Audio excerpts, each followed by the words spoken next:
If you've ever seen a livestock guardian dog working a flock, you've probably noticed something. They're almost always white, or cream, or light fawn, across completely different countries, different cultures, and centuries.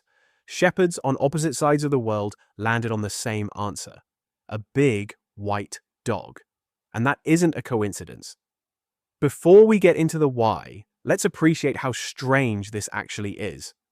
Take the Great Pyrenees in France, the Maremma in Italy, the Kuvash in Hungary, the Akbash in Turkey. The Kangal, though more fawn, has a white or pale body. The Slovakian Kuvak, the Polish Tatra, the Pyrenean Mastiff in Spain. These breeds developed in total isolation from each other. No internet, no kennel clubs coordinating standards, no international breeding programs.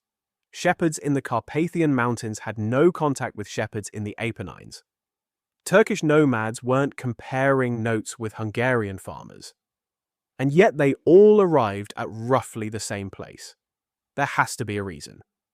Actually, there are several, and they stack on top of each other in a way that tells you everything about how deeply intelligent this selective breeding process was, even when the people doing it couldn't have explained the science behind it.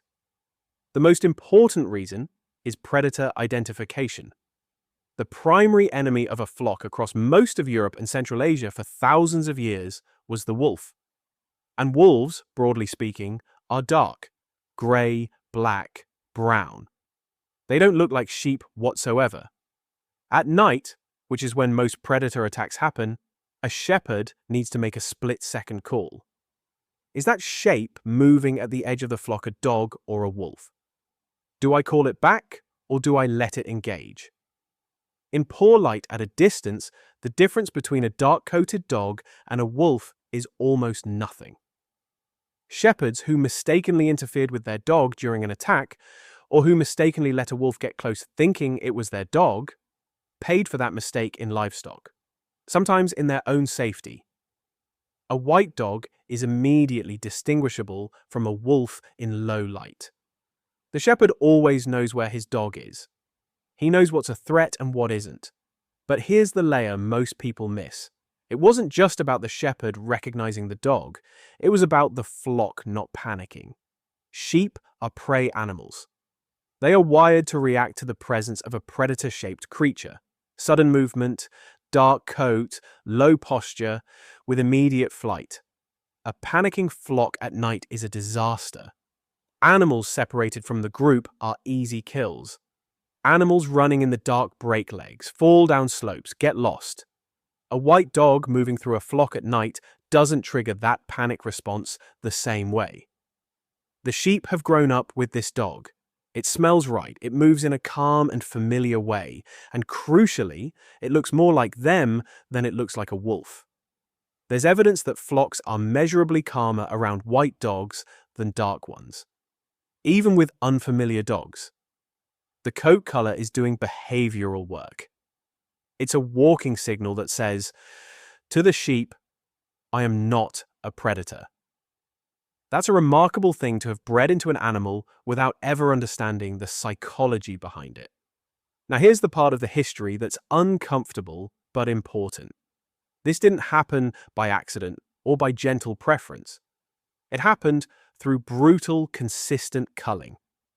Shepherds didn't keep dark puppies. In many pastoral traditions, across Europe and the Middle East, a dark-coated puppy born into a working litter was killed at birth or shortly after. Not out of cruelty in the way we'd understand it today, but out of pure pragmatic logic. A dark dog in a working flock situation is a liability. It creates confusion. It can get itself killed by the shepherd by mistake. It can trigger panic. It doesn't do the job as well. Generation after generation, only the light-coated dogs bred. Over centuries, the genetics locked in. White became the dominant trait, not because someone decided they liked the look of it, but because white worked, and everything that didn't work was removed from the gene pool. This is directed evolution. And shepherds were doing it long before Darwin gave anyone the language to describe what they were actually accomplishing. There's a third layer that doesn't get talked about enough, and it runs in the opposite direction to what you might expect. White isn't just visible to the shepherd. In the right conditions, it's also camouflage. Not from the wolf, the dog isn't trying to hide from the wolf. But consider the terrain. Snow-covered mountain passes in Hungary, frost-bleached winter grasslands in Anatolia, the pale limestone scrub of southern Italy in dry season. In these environments, a large white dog sitting still among a flock of sheep is genuinely difficult to spot at a distance. A predator scoping a flock from the tree line is looking for movement, for color contrast, for something that doesn't fit. A white dog lying still at the edge of a flock or moving slowly through it blends. The predator may not register the threat until the dog is already closing the distance. This works in the dog's favor tactically. The wolf or bear commits to the approach, and then a 130-pound white dog that was invisible a moment ago is suddenly between them and the flock. That element of surprise is part of the deterrent. Shepherds may not have articulated this consciously, but the dogs that used it effectively kept more sheep alive, and kept more sheep alive meant they kept breeding. The Kangal is worth addressing here because it seems like an exception, but actually isn't. The Kangal is fawn or tan, not white. But look at a Kangal working a flock in the Sivas region of Turkey, where the breed originates. The coat is still light, still pale enough to read against darkness, still distinguishable from a wolf. And the Kangal was developed specifically against a threat profile that included wolves, bears, and jackals in open steppe terrain, where visibility is actually better than in thick European forest. The color is slightly different because the predator landscape, the terrain, and the light conditions are slightly different.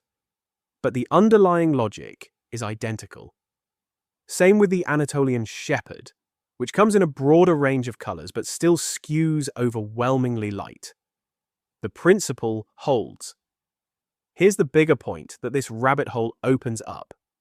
These shepherds, across Turkey, Hungary, France, Italy, Spain, Central Asia, were conducting what we would now recognize as a sophisticated selective breeding program based on functional outcomes. They didn't have genetics, animal behaviorism, or night vision science. What they had was thousands of years of observation, passed down through oral tradition and practical experience. They knew a white dog worked better. They knew dark dogs caused problems. They acted on that knowledge consistently and ruthlessly enough that it changed the physical appearance of an entire population of animals across multiple continents. And it worked. Perfectly. For millennia. When you look at a Great Pyrenees standing in a field of sheep, or a Maremma curled up in a barn, or an Akbash patrolling a fence line at dusk, you're looking at the end product of what might be the longest-running applied science experiment in human history. The answer to why they're white isn't one thing. It's the shepherd seeing his dog in the dark. It's the sheep not running. It's the wolf being clearly identified as an enemy. It's the predator not seeing the threat until it's too late. It's thousands of dead dark puppies across hundreds of years, each one a data point that tightened the result. It's ancient knowledge wearing a white coat. If you want to go deeper on livestock guardian dogs, the breeds, the history, the conservation work they're doing today, there's a lot more coming. The Kangal story alone is worth an entire video. And the Maremma that saved an entire penguin colony in Australia is one of the strangest and most remarkable conservation stories you've never heard. Subscribe if you're into this kind of thing. And if you've got a working livestock guardian, drop what breed in the comments and whether the color actually matters where you are.